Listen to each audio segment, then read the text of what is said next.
Hello everyone, कैसे हो आप सभी लोग। आई होप आप बहुत अच्छे होंगे और अच्छे से तैयारी भी चल रही होगी। सो आज हम करने वाले हैं जनरल अवेयरनेस का mock test number 3 for the UIIC AO और NICL असिस्टेंट।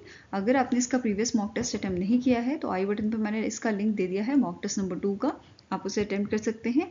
और इस लेक्चर की जो PDF है वो आपको हमारे टेलीग्राम चैनल पर मिल जाएगी, जिसका लिंक मैंने डिस्क्रिप्शन बॉक्स में ऐड किया हुआ है। आप इस पर क्लिक करके हमारे टेलीग्राम चैनल ज्वाइन कर सकते हैं एंड यहाँ से PDF आपको जो है इजीली आप डाउनलोड कर पाएंगे यहाँ से। तो चलिए जल्दी से स्टार्ट करेंगे आज का मॉक टेस्ट। सो पहला क्वेश्चन है, द चाइनीज अमेरिकन फिजिसिस्ट सांग दाओ ली recently in August passed away, in which year he became the second youngest scientist to receive the Nobel Prize for Physics। तो यहाँ पे आप इनकी इमेज देख सकते हैं सांग दाओ ली की, और इन्हें नोबेल प्राइज दिया गया था 1957 में अलॉन्ग विद दी चेन निंग यांग। ठीक है, इनके साथ इन्होंने ये आपका जो अवार्ड है नोबेल प्राइज ये शेयर किया था। चाइनीज थियोरेटिकल फिजिसिस्ट ये हैं।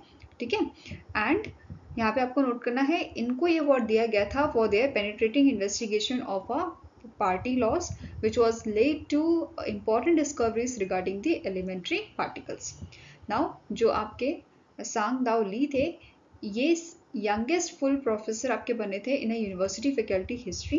ठीक है, इनके अवार्ड्स की अगर बात करें तो अल्बर्ट आइंस्टाइन अवार्ड इन्हें दिया गया था 1957 में, रमफोर्ड प्राइज 1980 में, गैलीलियो गैलीली मेडल 1979 में and liberty award and national medal of science 1986 में दिया गया था। ठीक है, अभी हमने यहाँ पे क्या बात की कि ये सेकेंड यंगेस्ट साइंटिस्ट थे जिन्हें नोबेल प्राइज दिया गया था फिजिक्स में। और पहले शख्स कौन थे जिनको नोबेल प्राइज दिया गया था, मतलब youngest recipient of Nobel prize, इनका नाम है लॉरेंस ब्रैग, जिनको 25 की एज में ये नोबेल प्राइज दिया गया था फॉर द फिजिक्स। ठीक है, इन्होंने ये अवार्ड शेयर किया था इनके फादर के साथ, विलियम हेनरी ब्रैग 1915 में। क्लियर है। नेक्स्ट क्वेश्चन है, recently in September the union cabinet has approved the continuation of a प्रधानमंत्री अन्नदाता आय संरक्षण अभियान, that is PM Asha scheme. The government has allocated rupees dash for the PM Asha scheme during the 15th finance commission cycle up to 2025-2026। तो answer आपका हो जाएगा, यहाँ पे गवर्नमेंट ऑफ इंडिया ने एलोकेट किए हैं 35,000 crore rupees for this scheme. ठीक है, एंड अब जो PM आशा स्कीम है इसमें आपके कुछ कंपोनेंट्स जो हैं ये भी आपको देखने को मिलेंगे, जैसे price support scheme, price stabilisation fund, price deficient payment scheme and market intervention scheme जैसे। ठीक है, नेक्स्ट आपका यहाँ पे इसका ऑब्जेक्टिव क्या है स्कीम का, इंश्योर करना रेम्यूनरेटिव प्राइसेस फार्मर्स के लिए, जो भी वो प्रोड्यूस करेंगे, जैसे ऑयल सीड प्रोड्यूस करेंगे, पल्सेस या कोपरा प्रोड्यूस करेंगे, तो उसके लिए एक रेम्यूनरेटिव प्राइसेस जो है वो फार्मर को मिले, ये चीज इंश्योर करना इस स्कीम का काम है। ठीक है, अब इसके कंपोनेंट देख लेते हैं। जैसे प्राइस सपोर्ट स्कीम, ये बेसिकली हेल्प करेगा फार्मर्स को, जैसे हमारी जो गवर्नमेंट है वो मिनिमम सपोर्ट प्राइस प्रोवाइड करेगी हमारी फार्मर्स को, उनके जो भी प्रोड्यूस उन्होंने किया होगा, जैसे ऑयल सीड उन्होंने लगाया होगा, पल्सेस जो हैं उनके लिए। ठीक है, यहाँ पे क्या बोला गया है, procurement of a notified pulses, oil seed and copra at a minimum support price under the price support scheme set at 25%। ये आपका सेट किया गया है 25% पे। नेक्स्ट पॉइंट क्या बोल रहा है, ceilings will not be applicable in case of tur urad masoor for the 2024-2025 season. Next है प्राइस स्टेबलाइजेशन फंड, यहाँ पे प्राइस को स्टेबल करने की बात हो रही है। ठीक है, गवर्नमेंट क्या करेगी, एक तरह से अपना स्टॉक कर लेगी।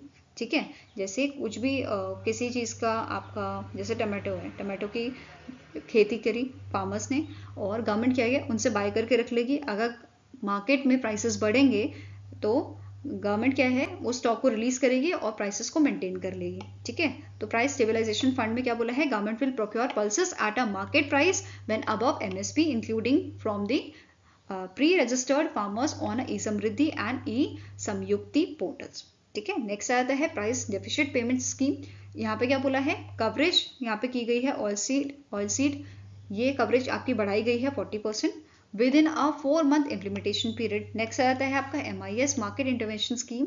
यहाँ पे क्या बोला है, इसमें भी इन्होंने कवरेज इंक्रीज करी है, ये पहले 20% आपकी थी, अब इसे इंक्रीज करके 25% कर दिया गया है, और जो डिफरेंशियल अमाउंट होगा वो फार्मर के अकाउंट में चला जाएगा। ठीक है, ये क्लियर हुआ। नेक्स्ट है, which bank has launch a virtual relationship manager named Aditi for improving customer services. तो रिसेंटली बैंक ऑफ बड़ौदा ने 3 आपकी जनरेटिव AI पावर्ड सॉल्यूशंस जो हैं वो यहाँ पे लॉन्च किए थे, जिसमें से एक आपका है अदिति, जो एक वर्चुअल रिलेशनशिप मैनेजर है। तो आंसर क्या हो जाएगा? It is option number B. इसके अलावा बाकी जो आपके AI पावर्ड सोल्यूशन है, जैसे ज्ञान सहाय .ai, ये आपका है नॉलेज मैनेजमेंट प्लेटफॉर्म इनके एम्प्लॉयज के लिए। दूसरा है ADI, ये आपका चैटबॉट है जो आपकी डिजिटली क्वेरीज को सॉल्व करेगा कस्टमर्स की। ओके, स्टार्टिंग इन्फॉर्मेशन देखें तो बैंक ऑफ बड़ौदा के MD and CEO कौन है? देवदत्ता चंद। हेडक्वार्टर लोकेटेड है इसका वडोदरा गुजरात में and it established in the year 1908 और टैगलाइन क्या है? India's international bank. Now next is name the personality who has topped the 2024 100 most powerful women in business list। तो recently Fortune ने ये लिस्ट जारी की है जिसमें टॉप किया है यूएसए ओरिजिन की मैरी बारा ने। क्लियर है? मैरी बारा जो है ये 13th टाइम इस लिस्ट में फीचर की गई हैं। यहाँ पे आप इनकी इमेज देख सकते हो। सेकेंड नंबर पे आपके कैरे एस लिंच थे। ठीक है, और यहाँ पे एक और चीज जो नोट करना है, ये कौन सा एडिशन था इस लिस्ट का? It is the 27th edition of the Fortune most powerful women in business, जिसमें से 6 कॉन्टिनेंट से ये जो लोग हैं वो छांटे गए थे। ठीक है, 6 कॉन्टिनेंट, 19 कंट्रीज एंड टेरिटरीज और 14 डिफरेंट इंडस्ट्रीज से ये लोग छांटे गए हैं यहाँ पे। फाइन। अब जो भी लोग यहाँ पे आपके इस लिस्ट में शामिल हुए थे जिनको फीचर किया गया था, इन्होंने अटेंड किया था Fortune most powerful women summit जो आपका कैलिफोर्निया यूएसए में हुआ था 14 से 16 अक्टूबर 2024। फाइन। टॉप 5 अगर विमेंस की बात करें, मैरी बारा के बाद आपका कैरिन एस लेंच है, जेने फ्रेसर, जूली स्वीट और एमा वेल्मस्ले। ठीक है, ये आपके टॉप 5 विमेंस थी इस लिस्ट में। इसके अलावा आपको नोट करना है सबसे ज्यादा बार इस लिस्ट में जो फीचर की गई है लेडी, उनका नाम है एबिगेल जॉनसन, जिन्हें जो है 24 टाइम्स जो है इस लिस्ट में शामिल किया गया है। क्लियर है? नेक्स्ट आपका पॉइंट है, इस लिस्ट में 20 विमेन बिजनेस लीडर्स जो हैं ये आपकी एशिया पैसिफिक रीजन से शामिल की गई थी और इन विमेन्स को अपीयर किया गया है on a Fortune inaugural edition of most powerful women Asia list में, जिसमें से 11 एशिया पैसिफिक कंट्रीज से ये आपकी जो लेडीज हैं ये आपकी बिलोंग करती हैं, जैसे China, India, Japan, south Korea, Malaysia, Singapore, ये सब इसमें शामिल हैं। अब बात करें अगर most powerful women Asia 2024 list की, तो इसमें टॉप किसने किया है? ग्रेस वांग ने फ्रॉम चाइना। एंड इंडिया की बात की जाए तो इंडिया से ईशा अंबानी, रोशनी नाडर, संध्या देवानंद, देन योर अरुंधति भट्टाचार्य, फाल्गुनी नायर, विशाखा मोले, देन किरण मजुमदार शॉ और प्रीता रेड्डी, ये सारे इस लिस्ट में शामिल थे इंडिया से। फाइन। अब बात करेंगे स्टार्टिंग इन्फॉर्मेशन की, तो फॉर्च्यून मैगजीन जो है इसके करंट CEO कौन है? इनका नाम है अनस्तसिया एंड हेडक्वार्टर्स का लोकेटेड आपका न्यूयॉर्क सिटी में, न्यूयॉर्क यूएसए में, एंड इसे 1929 में स्टैब्लिश किया गया था। यहाँ पे आप जो है जो मोस्ट पावरफुल वुमेन की लिस्ट है एशिया की, उसमें जो टॉप आपकी वुमेन से उनके नाम देख सकते हो, जैसे Grace Wang, Helen Wang, Makiko Ono, then Simara Vikram Manyake, Mitsuko Tottori, Meng Wanzhou, Bonnie Waichan, Sandy Rangsu. ठीक है, तो ये सारे आपके टॉप विमेंस थी एशिया की जो लिस्ट थी आपकी। फाइन। नेक्स्ट क्वेश्चन है, recently in August Kotak Mahindra general insurance company rebranded itself as a dash. तो recently Kotak Mahindra general insurance company का नाम चेंज हुआ है। क्या नाम रखा गया है? It is Zurich Kotak general insurance company. ठीक है, क्या नाम है? Zurich Kotak general insurance company. अब ये चेंज क्यों आया है? क्योंकि जो आपकी जूरिश कोटक, बेसिकली जो जूरिश इंश्योरेंस ग्रुप है आपका, उसने यहाँ पे अपनी जो एक्विजिशन है वो इंक्रीज कर ली है। कितना कर लिया है? 70% यहाँ पे इनका हो गया है एक्विजिशन, जिसकी वजह से इसका नाम जो है Zurich Kotak general insurance company रख दिया गया है। ठीक है, तो जो जूरिश इंश्योरेंस ग्रुप है इसका आपका स्टेक्स कितना है? 70% का, और 30% रहेगा आपका कोटक महिंद्रा बैंक का। फाइन। नाउ स्टार्टिंग इन्फॉर्मेशन देखें तो जूरिश कोटक जनरल इंश्योरेंस कंपनी जो है इसके करंट MD and CEO कौन है? सुरेश अग्रवाल। हेडक्वार्टर लोकेटेड आपका मुंबई, महाराष्ट्र में। Fine. Next is, recently in September cabinet committee on security ने अप्रूव किया है प्रपोजल किस चीज के लिए, for the procurement of a 240 aero engines AL31FP for Su-30 MKI aircraft of Indian Air Force from Dash Company worth ₹26,000 crore. तो यहाँ पे जो कैबिनेट कमेटी है ऑन सिक्योरिटी, इन्होंने अप्रूवल दिया है procurement of 240 aero engines for the Su-30 MKI aircraft to the HAL, ठीक है, हिंदुस्तान एरोनॉटिक्स लिमिटेड को दिया है, जिसका वर्थ आपको कितना है, इसका कॉन्ट्रैक्ट का कॉस्ट है 26,000 करोड़ का। फाइन। अब यहाँ पे जो इंजन्स हैं ये मैन्युफैक्चर किए जाएंगे आपके ओडिशा के कोरापुट जगह में, जो मैन्युफैक्चरिंग फैसिलिटी है HAL की at the Koraput division. And इसमें आपका जो ये मैन्युफैक्चरिंग की जाएगी, इसमें 54% इंडिजीनियस कंटेंट रहेगा, ठीक है। Next is Maya Sandhu, a former World Bank economist, has been re-elected as a president of which country? तो ये मोल्डोवा की आपकी प्रेसिडेंट बनी है फॉर द सेकेंड टर्म, ठीक है। सेकेंड टर्म के लिए इनको अपॉइंट किया गया है। इनका जो पहला टर्म था वो आपका 2020 से 2024 के बीच में था। अभी इन्हें अगेन जो है री-इलेक्ट किया गया है प्रेसिडेंट पद के लिए। फाइन। इसके अलावा यहाँ पे हम आपको नोट करना है, ये आपकी इकोनॉमिस्ट रही है वर्ल्ड बैंक ऑफिस की इन मोल्डोवा, जो मोल्डोवा में इनका ऑफिस था फ्रॉम 1998 टिल 2005। इन्होंने एज अ एडवाइजर भी यहाँ पे काम किया है, adviser of a executive director of a World Bank which is in the Washington USA from 2010 to 2012। Now static information भी देख लेते हैं मोल्डोवा की। तो इसके करंट प्राइम मिनिस्टर हैं डोरिन रेकियन, इसकी कैपिटल आपकी है चिसिनियो, करेंसी है मोल्डोवन ल्यू। Next is PM Modi inaugurated the 5 solar parks with a total capacity of dash in Maharashtra under the मुख्यमंत्री सौर कृषि वाहिनी योजना 2.0। तो PM मोदी जी का विजिट था आपका महाराष्ट्र में, और इन्होंने यहाँ पे 5 सोलर पार्क जो है with a total capacity of 19 megawatt, ये इन्होंने यहाँ पे इनॉग्रेट किए थे महाराष्ट्र में, ठीक है। कहाँ कहाँ कौन कौन किसी जगह में ये आपके सोलर पार्क है, कहाँ लोकेटेड है? तो एक आपका है धोंदल गांव, देन आपका बामनी बुड्रुक, नेक्स्ट आता है कोंदगिरी इन कोल्हापुर, देन नेक्स्ट है आपका जलालाबाद अकोला एंड पालशी बुड्रुक इन बुलधाना। तो ये 5 आपके सोलर पार्क्स यहाँ पे हैं जो यहाँ पे लोकेटेड है। एंड यहाँ पे बोला गया है, एस्टिमेशन दिया गया है कि मार्च 2026 तक ये आपके कंप्लीट हो जाएंगे, ठीक है। इसके अलावा नेक्स्ट यहाँ पे PM मोदी जी ने इनॉग्रेट किया था बंजारा विरासत म्यूजियम, जो आपका वाहिम डिस्ट्रिक्ट में लोकेटेड है, ठीक है। इसी के अलावा वाहिम डिस्ट्रिक्ट में ही PM मोदी ने डिस्पर्स किए थे 18th इंस्टॉलमेंट प्रधानमंत्री किसान सम्मान निधि का, ठीक है। और ये कितना अमाउंट था? 20,000 करोड़ का अमाउंट था, जो 9.4 करोड़ फार्मर्स को दिया गया है। नेक्स्ट है PM मोदी जी ने इनॉग्रेट किया था और फाउंडेशन स्टोन रखे थे बहुत सारे प्रोजेक्ट्स के वर्थ ₹32,800 करोड़ इन थाने महाराष्ट्र। कौन कौन से प्रोजेक्ट्स हैं? पहला है इन्होंने बांद्रा कुर्ला कॉम्प्लेक्स जो है आपका Bandra Kurla complex to Aarey Jogeshwari Vikhroli link road जो है लिंक रोड सेक्शन, इसको इनॉग्रेट किया था of a Mumbai metro line 3, जिसका कॉस्ट आपका है 14,120 करोड़ का और इसकी लेंथ है 12.5 किलोमीटर्स की। देन नेक्स्ट है इन्होंने फाउंडेशन स्टोन रखा था Thane integral ring metro rail project का, जिसकी टोटल लेंथ 29 किलोमीटर्स की है और कॉस्ट इसका है 12,200 करोड़ का।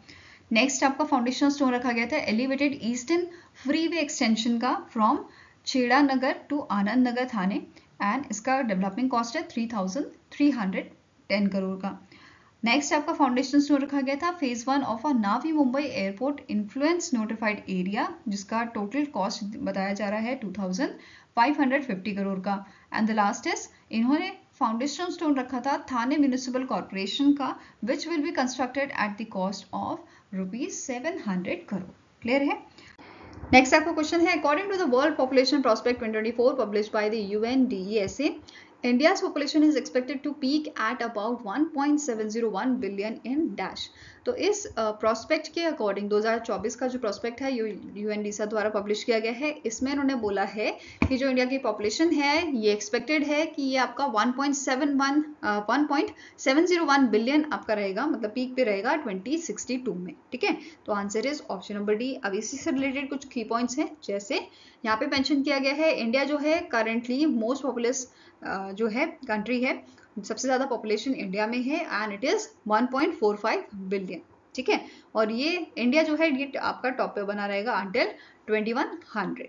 ठीक है, सबसे ज्यादा इंडिया में पॉपुलेशन है, इंडिया के बाद चाइना में which is 1.419 billion, followed by USA जो थर्ड प्लेस पे है with a population of 345 million, and then Indonesia 283 million and Pakistan with 251 million. ठीक है, तो ये याद रखना है।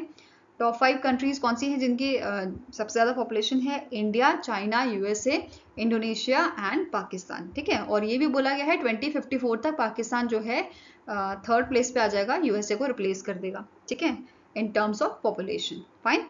In 2054, India's current projected population will peak at 1.69 billion and it will start declining in 2062. तो ऐसा यहाँ पे मेंशन किया गया है। ठीक है, इसके अलावा यहाँ पे बोला है कि 2062 में इंडिया जो है ऐड करेगा 2,22,000 पीपल को। ठीक है, अपनी पॉपुलेशन में 2063 तक। ठीक है, 2063 तक इंडिया लूज करेगा अराउंड 1,15,000 पीपल एंड 2064 में ये जो नंबर है ये आपका इंक्रीज करके 4,37,000 एंड 2065 में 7,93,000 तक जाएगा। ठीक है, आफ्टर दिस इंडिया की जो पॉपुलेशन है ये धीरे धीरे कम होना स्टार्ट हो जाएगी and it will decline to 1.5 billion by the end of the century, that is 2100 तक ये आपका इतना डिक्लाइन हो जाएगा। Fine. Next is, Dash became the second state to launch its own OTT platform to promote local filmmaker, musician and content creator। तो इनमें से कौन सा स्टेट है जिसने अपना OTT प्लेटफॉर्म लॉन्च किया है, और ये सेकंड स्टेट है। फर्स्ट जो स्टेट था आपका वो था केरला जिसने अपना OTT प्लेटफॉर्म लॉन्च किया था। ठीक है, अब सेकंड स्टेट बना है हमारा मेघालय, ये नॉर्थ ईस्टर्न स्टेट आपका है जिसने अपना OTT प्लेटफॉर्म लॉन्च किया है जिसका नाम है हेलो मेघालय। क्या नाम है इसका? हेलो मेघालय। यहाँ पे क्या बताया गया है कि जो फिल्म मेकर्स हैं उनको यहाँ पे पर फिल्म का 5 लाख रुपए दिया जाएगा with additional financing for regionally और इंटरनेशनली एक्लेम्ड फिल्म्स। ठीक है, वेरएस जो कंटेंट क्रिएटर्स होंगे उनको 18,000 पर मंथ मैक्सिमम अपलोड्स के लिए यहाँ पे दिया जाएगा and more funds will be offered based on the number of views they receive. Fine. Next question है, यूनियन कैबिनेट ने रिसेंटली अप्रूव किया है health coverage for all senior citizen aged dash year and above regardless of income under the Ayushman Bharat प्रधानमंत्री जन आरोग्य योजना। तो answer आपका हो जाएगा दैट इज सीनियर सिटीजन जो 70 साल के हैं या उनसे ज़्यादा इनकी एज है वो उनके लिए यहाँ पे हेल्थ कवरेज जो है अप्रूव किया गया है। इस इनिशिएटिव के तहत हेल्थ इंश्योरेंस कवरेज 5 लाख का दिया जाएगा on a family basis will be provided to the senior citizens aged 70 and above। तो बेसिकली यहाँ पे जो है सीनियर सिटीजन जो 70 साल के हैं या उनसे ज़्यादा एज के हैं उनके लिए ये आपकी स्पेशल स्कीम लाई गई है। ठीक है, इस कवरेज में यहाँ पे क्या बोला है कि जो ये स्कीम है इसका एम है बेनिफिट करना 4.5 करोड़ फैमिलीज को एंड 6 करोड़ सीनियर सिटीजन को with a 5 lakh rupees free health insurance cover on a family basis. ठीक है, सीनियर सिटीजन जो एलिजिबल है इस स्कीम के लिए, इसके लिए इनका जो है अलग यूनिक कार्ड जो है वो बनाया जाएगा। साथ में ही बोला गया है जो सीनियर सिटीजन है at the age of 70 years and above belonging to the family already covered under the Ayushman Bharat Jan Arogya योजना उनको एडिशनल टॉप अप कवर यहाँ पे 5 लाख का दिया जाएगा। इसके अलावा यहाँ पे ये भी मेंशन किया गया था कि अगर सीनियर सिटीजन किसी गवर्नमेंट स्कीम्स में ऑलरेडी एनरोल है जैसे कि ECHS हो गया या सेंट्रल गवर्नमेंट हेल्थ स्कीम्स आपकी हो गई, ठीक है, अगर इनमें एनरोल है तो इनके पास ऑप्शन है कि ये अपनी पुरानी स्कीम के साथ भी इलाज करा सकते हैं या फिर नई स्कीम आयुष्मान भारत प्रधानमंत्री जन आरोग्य योजना को चूज कर सकते हैं। तो दोनों के मतलब बेसिकली इनके पास ऑप्शन होगा, दोनों में से किसी में भी इनको इलाज कराना है तो वो कर सकते हैं। क्लियर है? नेक्स्ट इज प्रधानमंत्री जन आरोग्य योजना की बात करें तो इसे 2018 में लॉन्च किया गया था रांची झारखंड में। पहले इस स्कीम का नाम क्या हुआ करता था, नेशनल हेल्थ प्रोटेक्शन स्कीम, अभी है प्रधानमंत्री जन आरोग्य योजना। फाइन। इस स्कीम के तहत 5 लाख का जो है पर फैमिली हेल्थ कवरेज प्रोवाइड किया जाता है for secondary and tertiary care hospitalisation across the public and private empanelled hospitals in India. साथ में ही यहाँ पे आपका जो है 3 दिन और 3 days of pre hospitalisation and 15 days post hospitalisation expense यहाँ पे उठाया जाता है। साथ में ही यहाँ पे आप जो है बेनिफिट्स देख सकते हो इस स्कीम के, जैसे medical examination, treatment and consultation, pre hospitalisation की सर्विस मिलती है हमें, medicine and medical consumable, non intensive and intensive care services, diagnostic and laboratory investigation. तो इस टाइप की सारी फैसिलिटीज हमको इस स्कीम के थ्रू मिलती है। क्लियर है। नेक्स्ट, अब रिसेंटली कैबिनेट ने कुछ और अप्रूवल भी दिए हैं, जैसे cabinet approves modification of a scheme of budgetary support for the cost of enabling infrastructure for hydro electric projects. तो ये यहाँ पे इन्होंने जो है यूनियन कैबिनेट ने अप्रूवल दिया है मिनिस्ट्री ऑफ पावर का जो आपका मॉडिफिकेशन स्कीम है इसके लिए, जिसके लिए आपका बजट कितना दिया गया है, टोटल आउटले दिया गया है आपका ₹12,461 करोड़ का। ठीक है, जो स्कीम है ये इंप्लीमेंट की जाएगी आपके फाइनेंशियल ईयर 2024-25 से फाइनेंशियल ईयर 31-32 तक। ठीक है, और इस स्कीम का एम है सपोर्ट करना 31,350 megawatt of hydro electric capacity. Clear है। नेक्स्ट आपका न्यूज है, कैबिनेट ने अप्रूव किया है पीएम ई बस सेवा payment security mechanism scheme for procurement and operation of e buses by public transport authority. ठीक है, तो यूनियन कैबिनेट ने अप्रूवल दिया है पीएम ई बस सेवा पेमेंट सिक्योरिटी मैकेनिज्म को, इस स्कीम को, जिसका आउटले आपका है 3,435.33 crore for the procurement and operation of over 38,000 electric buses by public transport authorities for the financial year 24-25 till the financial year 2028-2029। ठीक है, जो स्कीम है इसका एम है प्रमोट करना ई बस अडॉप्शन, रिड्यूस करना greenhouse gas emission and decrease करना fossil fuel consumption. Fine. जो स्कीम है ये सपोर्ट करेगी operation of e buses for up to 12 years from the date of deployment. Clear है। Next है, according to the global payment hub pay secure data, India का जो UPI है, ठीक है, इंडिया के यूपीआई ने प्रोसेस किए हैं नियरली सबसे ज़्यादा ट्रांजैक्शन, मतलब वर्ल्ड में सबसे ज़्यादा ट्रांजैक्शन आपका इंडिया का जो प्लेटफॉर्म है यूपीआई उसके थ्रू हुए हैं। अब कितने हुए हैं ये आपको बताना है, between the April and July 2024 surpassing world's leading digital payment platform. ठीक है, तो यूपीआई जो है ये टॉप पे आ गया है, जिसने सबसे ज़्यादा जो है ट्रांजैक्शन की है, और लगभग अप्रैल से जुलाई के बीच में लगभग आपकी 81 लाख करोड़ की जो है ट्रांजैक्शंस हुई हैं। तो आंसर आपका हो जाएगा it is option number B. ठीक है, यहाँ पे अगर हम ईयर ऑन ईयर बात करें तो इस साल जो हमें इंक्रीज देखने को मिला है यह है आपका 37%। ठीक है, लास्ट ईयर से 37% ज़्यादा यहाँ पे हमें ट्रांजेक्शन्स देखने को मिली हैं, हमारी ट्रांजेक्शन्स यहाँ पे बढ़ी है। ठीक है, इसके अलावा अगर हम बात करें जुलाई 2024 तक की, तो यहाँ पे लगभग 20.6 लाख करोड़ रुपीस का ट्रांजैक्शन यहाँ पे हो चुका है, जो अभी तक का हाईएस्ट रिकॉर्ड है आपका। ठीक है, अगर मंथ वाइज बात करें तो हाईएस्ट रिकॉर्ड यहाँ पे आपका देखने को मिला है 20.6 लाख करोड़ का। इसके अलावा टॉप 3 प्लेटफॉर्म्स देख लेते हैं जिनकी ट्रांजैक्शन सबसे ज़्यादा है। जैसे यूपीआई जो है, यूपीआई की 3729.1 ट्रांजैक्शन पर सेकेंड होती है, फॉलोड बाय यूके का सिक्रिल जिसमें 1553.8 ट्रांजैक्शन पर सेकेंड होती हैं, एंड ब्राज़ील का फिक्स जो है इसमें ट्रांजैक्शन आपकी है 1331.8 ट्रांजैक्शन पर सेकेंड। ठीक है, Now next our question है, in September 2024 Union Cabinet has approved proposal of a Kaynes Semicon Private Limited to set up a semiconductor unit in Dash। तो यहाँ पे कौन सी इनमें से जगह है जहाँ पे ये सेमीकंडक्टर यूनिट आपकी जो है सेटअप की जाएगी। ठीक है, और ये प्रपोजल अप्रूव किया गया है सेटअप करने के लिए केन्स सेमिकॉन प्राइवेट लिमिटेड को। ठीक है, ये इंडिया का 5th आपका सेमीकंडक्टर यूनिट होगा जो गुजरात के आपका सनंद जगह है वहाँ पे सेटअप किया जाएगा। ठीक है, ये याद रखना है, और ये सेटअप किया जाएगा under the India Semicon mission. ठीक है, इंडिया सेमिकॉन मिशन के तहत इसे सेटअप किया जाएगा। अब फरवरी में अगर हम वापस चले, फरवरी 2024 में यूनियन कैबिनेट ने अप्रूवल दिया था 3 एडिशनल सेमीकंडक्टर यूनिट्स को इंडिया में, जिसमें से एक आपकी थी टाटा इलेक्ट्रॉनिक्स प्राइवेट, एक आपकी सेटअप की जाएगी टाटा इलेक्ट्रॉनिक्स प्राइवेट लिमिटेड द्वारा, जो आपका ढोलेरा गुजरात में सेटअप होना था। दूसरा आपका मोरेगांव असम में सेटअप होना था एंड तीसरा आपका गुजरात के सदानंद में सेटअप होगा। ये क्लियर है। अब इसके अलावा यहाँ पे इंपॉर्टेंट चीज़ देख लेते हैं, जैसे जो ये यहाँ पे न्यू सेमीकंडक्टर यूनिट जो है, जो सेटअप होगी under the India semiconductor mission, इसका जो बजट यहाँ पे है, इसका जो इन्वेस्टमेंट दिया गया है वो कितना है, 3,300 करोड़ का है। और कैपेसिटी की अगर हम बात करें तो इसकी कैपेसिटी रहेगी लगभग 60 लाख चिप्स पर डे की। Fine. Next is name the scheme that was recently in सितंबर launch by ministry of finance which is saving cum pension scheme for minors. तो इनमें से कौन सी आपकी पेंशन स्कीम आपको दिख रही है? It is NPS. ठीक है, नेशनल पेंशन सिस्टम वात्सल्य स्कीम जो है वो रिसेंटली लॉन्च की गई है मिनिस्ट्री ऑफ फाइनेंस द्वारा। ठीक है, बेसिकली यहाँ पे जो हमारे फाइनेंस मिनिस्टर हैं उनके द्वारा इसे लॉन्च किया गया था। अब यहाँ पे एनपीएस है क्या, एनपीएस वात्सल्य स्कीम क्या है, इसके बारे में देखते हैं। ये एक आपका जो ऑलरेडी एग्जिस्टिंग हमारी स्कीम है एनपीएस टू चिल्ड्रन, उसका एक एक्सटेंशन है।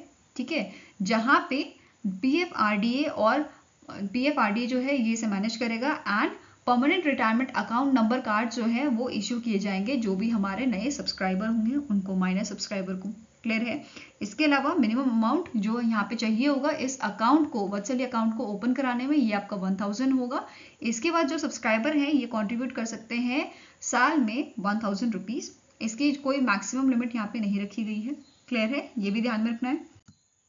इसके अलावा कुछ की पॉइंट्स देख लेते हैं, जैसे एज की अगर बात करें तो 18 साल से कम होना चाहिए जो माइनर है हमारा। नेक्स्ट इज जो भी आपका पेरेंट या गार्जियन है वो इंडियन सिटीजन होने चाहिए। अब बेनिफिट्स जो हैं वो आप ले सकते हो जब जो माइनर है वो 60 ईयर्स का हो जाएगा। ठीक है, तब यहाँ पे बेनिफिट्स लिए जा सकते हैं इस स्कीम के। इसके अलावा ये जो अकाउंट है आप कहाँ से ओपन करा सकते हो? Through banks, post office, pension funds, online platforms के थ्रू ये आपका ओपन कराया जा सकता है। नेक्स्ट आपका पॉइंट है कि यहाँ पे 3 साल का लॉक इन पीरियड है। इसके बाद मैक्सिमम 3 विड्रॉल्स यहाँ पे किए जा सकते हैं। ये बेसिकली अलाउड है यहाँ पे। That is up to 25% of contribution. किस चीज के लिए? एजुकेशन पर्पज के लिए, स्पेसिफिक डिजीज के लिए या हैंडीकैप के लिए। ठीक है। नेक्स्ट इज जब बच्चा 18 साल का हो जाए तो इसका जो वात्सल्य अकाउंट है ये रेगुलर एनपीएस अकाउंट में कन्वर्ट कर दिया जाएगा। देन नेक्स्ट पॉइंट है, अगर जो आपका अमाउंट है, जो डिपॉजिट अमाउंट है, ये 18 साल जब बच्चा हो जाएगा, इन दैट केस अगर ये अमाउंट जो है ये सरपास कर जाए आपका 2.5 लाख को, इन दैट केस 80% जो आपका अमाउंट है ये यूज किया जा सकता है एन्युटी परचेज करने के लिए, और रिमेनिंग 20% जो है it can be taken as lump sum amount. Fine. Next आपका नेक्स्ट पॉइंट है, अगर जो कंट्रीब्यूटर है, कंट्रीब्यूटर की डेथ हो जाती है, इन दैट केस जो आपका अपॉइंटेड गार्जियन होगा उसको सारा अमाउंट यहाँ पे रिटर्न कर दिया जाएगा। ठीक है।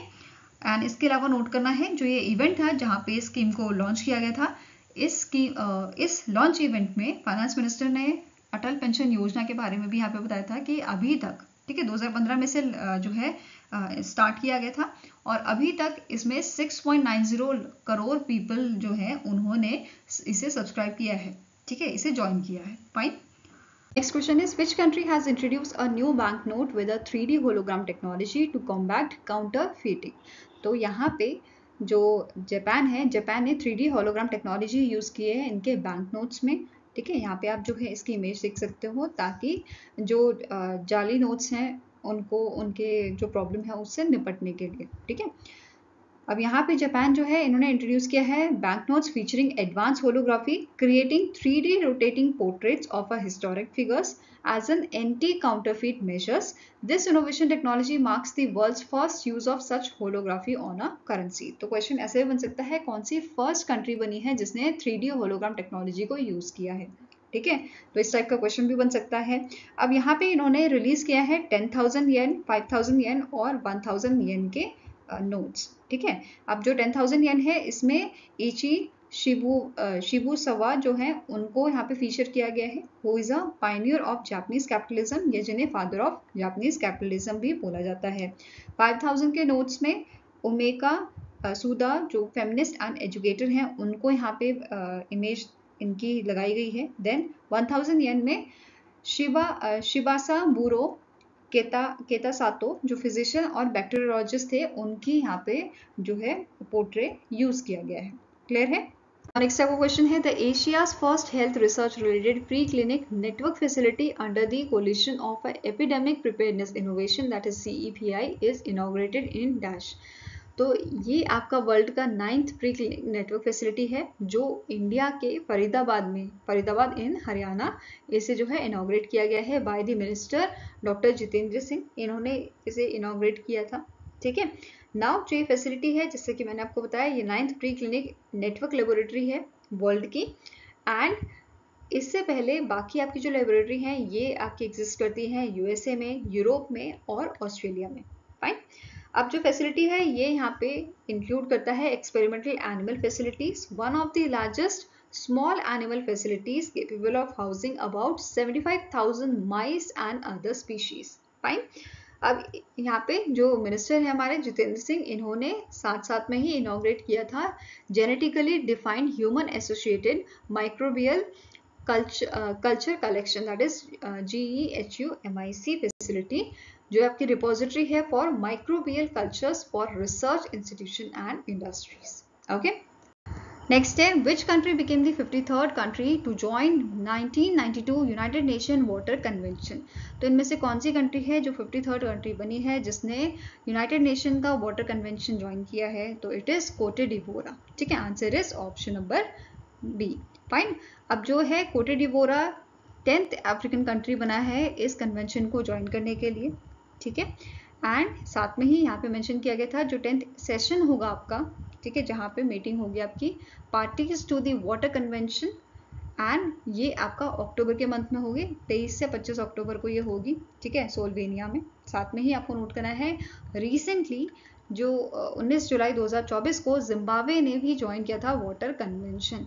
तो ये दोनों कंट्री ने रिसेंटली से ज्वाइन किया था। Fine, now UN water convention की अगर हम बात करें तो इसका अडॉप्ट किया गया था हेलसिंकी फिनलैंड 17 मार्च 1992 को, बट ये आपका एग्जिस्टेंस में आया था, फोर्स में आया था 1996 से। ठीक है, इसका मेन एम क्या था? इट रिक्वायर्स मेंबर कंट्रीज और parties to prevent, control and mitigate negative impacts on a water quality and quantity across border and to use the shared waters in a reasonable and equitable way to ensure their sustainable management through the corporation। तो ये M लेके चले थे। ठीक है, initially इसे establish किया गया था रीजनल फ्रेमवर्क के लिए for the pan Europe region, then later 2016 में इसको ओपन कर दिया गया था ऑल UN मेंबर स्टेट्स के लिए। ठीक है, देन 2016 में यहाँ पे जो कन्वेंशन है, ठीक है, इसमें कौन सी आपकी अफ्रीकन नेशंस थे जिन्होंने इसे ज्वाइन किया था 2016 के बाद?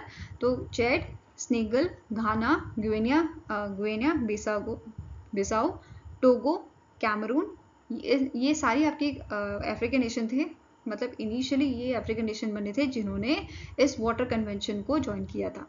ठीक है, देन 2023 में कौन सी कंट्रीज थी जिन्होंने इस कन्वेंशन को ज्वाइन किया था? It is Gambia, Nigeria, Namibia, ठीक है, Iraq and Panama. Fine, next question है, as per the Kantar brands inclusion index 2024 which among the following brand is not included in the top 5 most inclusive brand in India? तो India की अगर हम बात करें तो टॉप 5 मोस्ट इंक्लूसिव ब्रांड आपके थे Google, Tata Motors, Amazon, Jio and Apple. तो करेक्ट आंसर क्या हो जाएगा? Flipkart is not the part of this most inclusive brand in India. ठीक है, इसे आप ऐसे याद रख सकते हो, जाट जी। ठीक है, जियो, अमेजॉन, देन आपका Apple, Tata Motors and Google.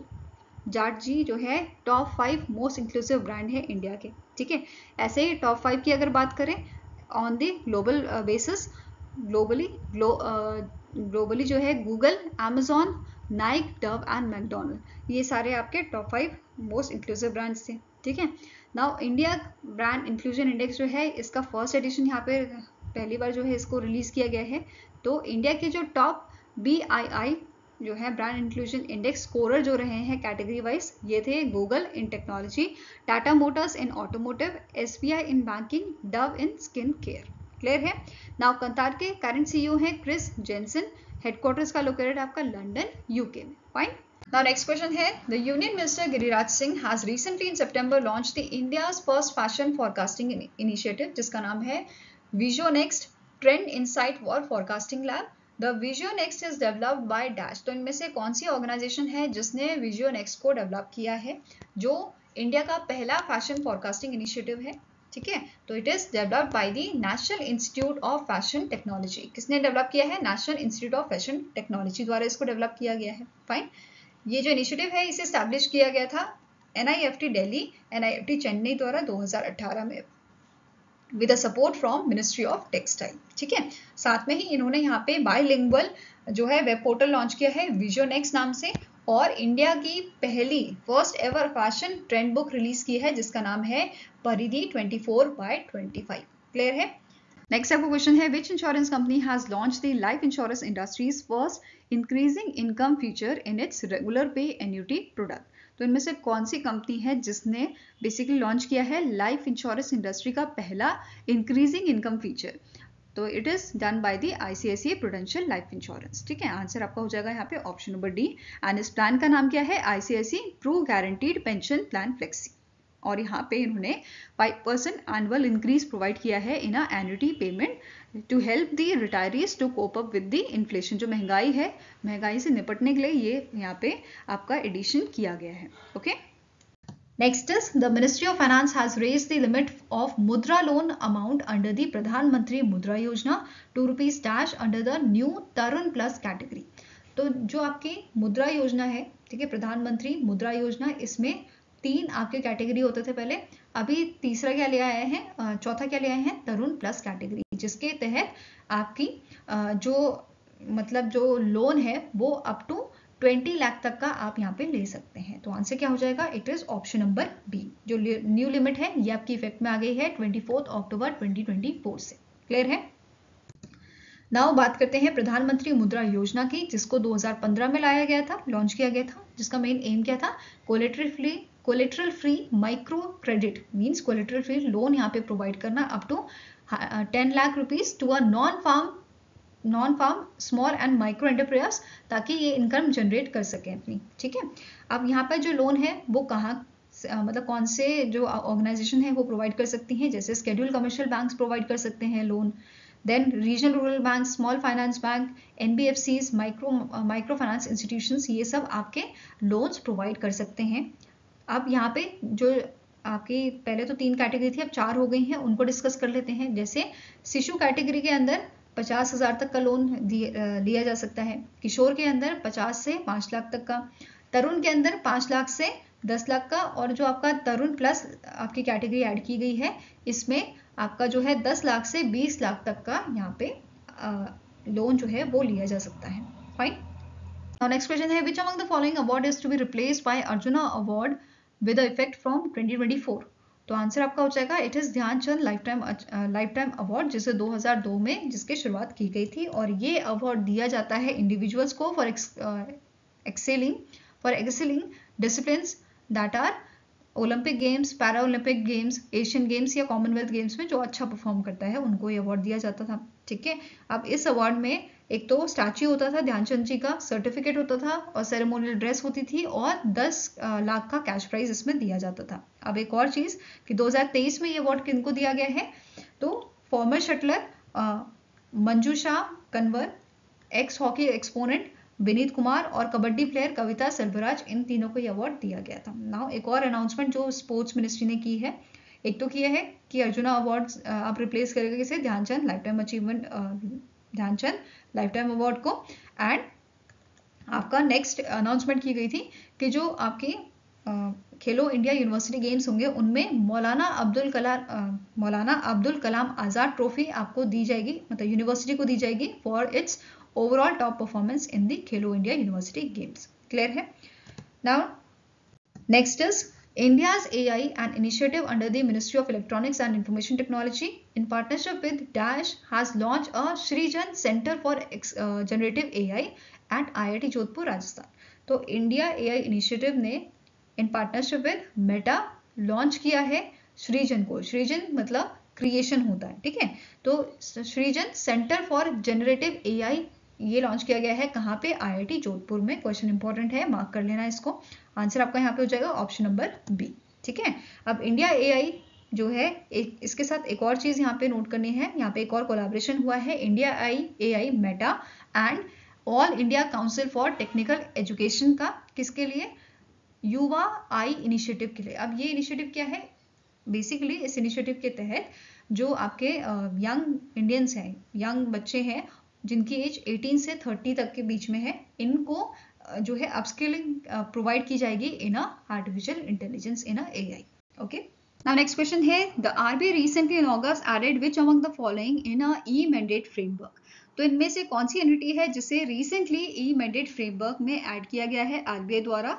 तो it is FASTag and national common mobility card. ठीक है, फास्टैग आप सभी को पता है टोल पे करने के लिए यूज होता है, और नेशनल कॉमन मोबिलिटी कार्ड जिसे हम ऑल इन वन कार्ड भी बोलते हैं, इसे हम एज अ डेबिट कार्ड भी यूज कर सकते हैं, इसे मेट्रो कार्ड की तरह यूज किया जा सकता है, इसे हम बस में ट्रैवल करने के लिए भी यूज कर सकते हैं, तो इसे ऑल इन वन कार्ड हम बोलते हैं। ठीक है, it is national common mobility card. तो इन दोनों को ही यहाँ पे ऐड किया है RBI ने ई-मैंडेट फ्रेमवर्क में। ठीक है, ये क्लियर हुआ। अब इससे फायदा क्या होगा? देखो, फास्टैग की अगर हम बात करें तो फास्टैग में आप रिचार्ज करवाते हो, राइट? तो फास्टैग का एक वॉलेट होता है, आप सभी को पता होगा, जिसमें आपके पैसे आते हैं। ठीक है, एक यहाँ पे आपका, लेट्स टेक द एग्जांपल कि SBI का अकाउंट है आपका, ठीक है, जिसमें आपके जैसे लेट्स सपोज 10,000 रुपए हैं। फाइन, अब देखो ई-मैंडेट से क्या यहाँ पे फायदा होगा? जैसे आपने एक थ्रेशोल्ड लिमिट सेट कर ली कि फास्टैग वॉलेट में मेरे जो है 500 रुपीज से अगर नीचे होंगे, मतलब आपने यूज किया और 500 से ये नीचे आके जैसे 250 इसमें अमाउंट रह गया, ठीक है, आपने टोल पे किया टोल और ये 250 रह गया, तो आपने जो लिमिट सेट की थी कि 500 से जैसे ही नीचे होगा, ठीक है, अमाउंट वॉलेट में, फास्टैग वॉलेट में, तो मेरे अकाउंट से यहाँ पे पैसे ट्रांसफर हो जाए। ठीक है, तो ये फैसिलिटी हमें कौन प्रोवाइड कर रहा है? ई-मैंडेट। क्लियर हुआ? ये डिजिटल पेमेंट सर्विस है जो फंड्स को कलेक्ट करता है, फंड्स को रिन्यू करता है, ठीक है, और जो कलेक्शन प्रोसेस है फंड्स का उसको रिपीट भी करता है। ठीक है, आई होप ये क्लियर होगा आपको। ठीक है, तो आंसर क्या है? Both B and C are correct. Fine, now अब यहाँ पे क्या बोला गया है कि पहले जैसे 24 आवर्स प्री डेबिट नोटिफिकेशन भेजा जाता था कस्टमर्स को कि आपके अकाउंट में से इतने पैसे डिडक्ट होने वाले हैं, अब ये चीज नहीं भेजी जाएगी क्योंकि ये प्रोसेस आपका ऑटोमेटिक हो जाएगा। ठीक है, एंड साथ में ही ये भी नोट करना है कि जो ई-मैंडेट है फॉर रीअकरिंग ट्रांजेक्शंस, इसके यहाँ पे क्या बोला गया है? The limit without additional factor authentication is set at 2000 per transaction. मतलब कि यहाँ पे बोला गया है कि अगर 2000 का ट्रांजैक्शन होगा या उससे ऊपर होगा, in that case additional factor authentication वहां पे लग जाएगा, जैसे आपके पास OTP आएगा कंफर्म करने के लिए या पेमेंट करने के लिए। वेयर एज अगर ट्रांजैक्शन जो है आपका, इसकी लिमिट अगर आपकी 2000 से कम है, ठीक है, लेस देन 2000 रुपीज है, इन दैट केस कोई एडिशनल फैक्टर ऑथेंटिकेशन यहाँ पे नहीं लगाया जाएगा, नहीं इंक्लूड किया गया है। क्लियर है? Now next question है, the International Day of a Clean Air for Blue Sky is annually observed across the globe on। तो इस डे को हम ऑब्जर्व करते हैं 7 सितंबर को। कब मनाया जाता है? ये आपका 7 सितंबर को मनाया जाता है, और इसका इस बार हमने 5th एडिशन जो है वो ऑब्जर्व किया था, और थीम क्या था इसका? Invest in #clean air now. Invest in #clean air now इसकी थीम थी। अब यहाँ पे आपको नोट करना है, इंडिया में इस ओकेजन पे स्वच्छ वायु सर्वेक्षण अवार्ड दिए गए थे 2024 के। ठीक है, ये दिए गए थे best performing national clean air programme के तहत। ठीक है, अब यहाँ पे ये इवेंट जो है ये होस्ट कहाँ पे हुआ था? ये आपका राजस्थान, जयपुर राजस्थान में होस्ट हुआ था। किसने होस्ट किया था? Rajasthan state pollution control board द्वारा इसको होस्ट किया गया था। अब यहाँ पे 3 कैटेगरी में ये अवार्ड दिए गए हैं। पहली कैटेगरी है पॉपुलेशन ओवर 10 लाख, जिसमें फर्स्ट रैंक होल्डर है सूरत फ्रॉम दी गुजरात, सेकंड में आपका जबलपुर मध्य प्रदेश से, थर्ड में है आगरा उत्तर प्रदेश। कैटेगरी 2 में जहाँ पे पॉपुलेशन आपकी 3 से 10 लाख के बीच में है, पहला आपका नंबर यहाँ पे है फिरोजाबाद का, सेकंड आ जाता है अमरावती महाराष्ट्र, एंड थर्ड पे है Jhansi. And the last category is population under 3 lakh. इसमें टॉप किया है Raebareli UP, Nalgonda from the Telangana, and Nalagarh from the Himachal Pradesh. Clear है? नेक्स्ट क्वेश्चन है, name the athlete who is recently in August has been officially named as a foundation ambassador of international table tennis federation foundation. तो पहली बात जो आपको note करनी है कि इनमें से जो सारथ कमल है इनको यहाँ पे फाउंडेशन एम्बेसडर बनाया गया है और पहली बार कोई इंडियन जो है यहाँ पे इंडियन जो है पहली बार फाउंडेशन एम्बेसडर बना है आपका international table tennis federation foundation का। ठीक है, तो आंसर यहाँ पे आपका क्या है? It is option number B, that is Sharath Kamal को बनाया गया है। Fine, he has been honoured with the. अब सारथ कमल की बात करें तो इन्हें जो है बहुत सारे अवार्ड जो हैं वो दिए गए हैं। जैसे अर्जुना अवार्ड 2004 में दिया गया था, पद्मश्री अवार्ड इन्हें दिया गया था 2019 में, मेजर ध्यानचंद अवार्ड दिया गया था इन्हें, खेल रत्न अवार्ड दिया गया था 2022 में। ठीक है, नाउ स्टार्टिंग इन्फॉर्मेशन देखें तो जो आपकी इंटरनेशनल टेबल टेनिस फेडरेशन है इसकी शुरुआत की गई थी 1926 में। हेडक्वार्टर्स का लोकेटेड आपका लुसेन स्विट्जरलैंड में। Fine, next is in November 2024, the GenWise has launched UPI payment for senior citizen with secure interface along with which bank? तो GenWise ने आपका यहाँ पे कोलैबोरेशन किया है एक्सिस बैंक के साथ लॉन्च करने के लिए UPI payment for senior citizens. ठीक है, आंसर यहाँ पे आपका क्या हो जाएगा? It is your option number B, that is Axis bank. और यहाँ पे इन्होंने बेसिकली देखो, आप सभी को पता है जो बुजुर्ग होते हैं उनको डर लगता है ऑनलाइन पेमेंट करने के लिए, तो उनके लिए ही सिक्योर पेमेंट मेथड्स यहाँ पे ये लाए हैं इन्होंने। जेनवाइज UPI यहाँ पे लॉन्च किया है ताकि इजीली जो एल्डर्स हैं वो स्कैन करके पेमेंट कर सके यहाँ पे। ओके, साथ में अपने फैमिलीज को या कुछ भी बिल पे करना है, चाहे इनका इलेक्ट्रिसिटी का हो या किसी चीज का, तो वो ऑनलाइन इसे कर सकें। इनके लिए इन्होंने सिक्योर मेथड यहाँ पे बेसिकली लाया है। ठीक है, नेक्स्ट है जेनवाइज UPI ने एक ऑडियो बेस्ड यूजर इंटरफेस यहाँ पे रखा है। सिक्योरिटी फीचर्स इसमें रखे हैं इन्होंने, जैसे जियो फेंसिंग का, फेस या बायोमेट्रिक ऐप ऑथेंटिकेशन यहाँ पे रखा है ताकि सिक्योर पेमेंट की जा सके और जो एल्डर्स हैं, जो सीनियर सिटीजन्स हैं, उनको कोई दिक्कत ना हो और उनके साथ फ्रॉड ना हो। ओके, नाउ जेनवाइज की बात करें तो इसके 3 को फाउंडर आपके हैं। पहले हैं Nehul Malhotra, next is Rajat Jain and last आपके हैं Geetanshu Singla. Okay, next is the scientists have discovered a 6th ocean located about -kilometer above the surface of Earth's mantle. The ocean found in a crystalline structure of a blue mineral known as ringwoodite. तो recently जो scientist हैं आपके, उन्होंने 6th ocean discover किया है। 5 ocean कौन से हैं? आपका Pacific, Atlantic ocean, Indian ocean, Arctic और सदर्न ओशियन। ठीक है, अब 6th ओशियन इन्होंने डिस्कवर किया है जो आपका सरफेस में ना होके वो आपको पता है 3 लेयर होती हैं आपकी, क्रस्ट, मेंटल और आपकी कोर होती है। ठीक है, मेंटल में ये लोकेटेड है आपका, ये मेंटल में जो आपका अर्थ की मेंटल लेयर है उसमें डिस्कवर किया गया है, which is 700 kilometres below the surface of earth. ठीक है, ये ध्यान में रखना है। नाउ अब यहाँ पे एक रिंगवुडाइट का नाम यहाँ पे आया है, इसके बारे में भी देखेंगे। उससे पहले यहाँ पे आप नोट कर लीजिए, जो 6th ओशियन है, जो 6th ओशियन डिस्कवर किया गया है, इसका साइज ऐसा माना जा रहा है जो हमारे 5 ओशियन है, ठीक है, उनको मिला दें, अगर उन सब 5 ओशियन का पानी हम मिला दें तो उसके 3 गुना इसका पानी है, ऐसा माना गया है, इतना उसका साइज है। ठीक है, 3 times the size of all the earth surface ocean combined, ऐसा यहाँ पे बोला गया है। और ये जिस रिसर्च टीम ने डिस्कवर किया है उसके लीड आपके कौन थे? जियोफिजिस्ट स्टीवन जैकॉब्सन, ये इसके हेड थे, तो इनका नाम आपको याद रखना है। फाइन, नाउ आप यहाँ पे आप देख सकते हो, अभी हमने क्या पढ़ा कि जो मेंटल है, जो आपकी क्रस्ट, मेंटल और कोर होती है, तो कोर में जो आपकी कोर से ऊपर मेंटल वाली लेयर होती है, मेंटल में भी अपर मेंटल और लोअर मेंटल होते हैं, उन दोनों के बीच में जो ट्रांजिशन है आपकी, ठीक है, अर्थ की जो ट्रांजिशन है वहां पे इसे डिस्कवर किया गया है। तो आप ऐसे लगा लो, मेंटल अगर ये वाला आपका पोर्शन है, ठीक है, जैसे ये आपका हो गया क्रस्ट, ये हो गया आपका मेंटल और ये होगा आपका कोर। ठीक है, तो मेंटल में भी अपर कोर और लोअर, अपर मेंटल और लोअर मेंटल हो गया, जिसके बीच में ये आपका जो ओशियन है वो डिस्कवर किया गया है। ठीक है, और किस फॉर्म में ये आपका देखा गया है? तो रिंगवुडाइट फॉर्म में। इसके बारे में भी देख लेते हैं। ये क्रिस्टल स्ट्रक्चर में पाया गया है। It allows to absorb water and hydrogen and it acts like a sponge, मतलब ना तो ये पूरा लिक्विड है ना ये पूरा सॉलिड है। तो ये स्पॉन्ज टाइप की तरह वर्क करता है।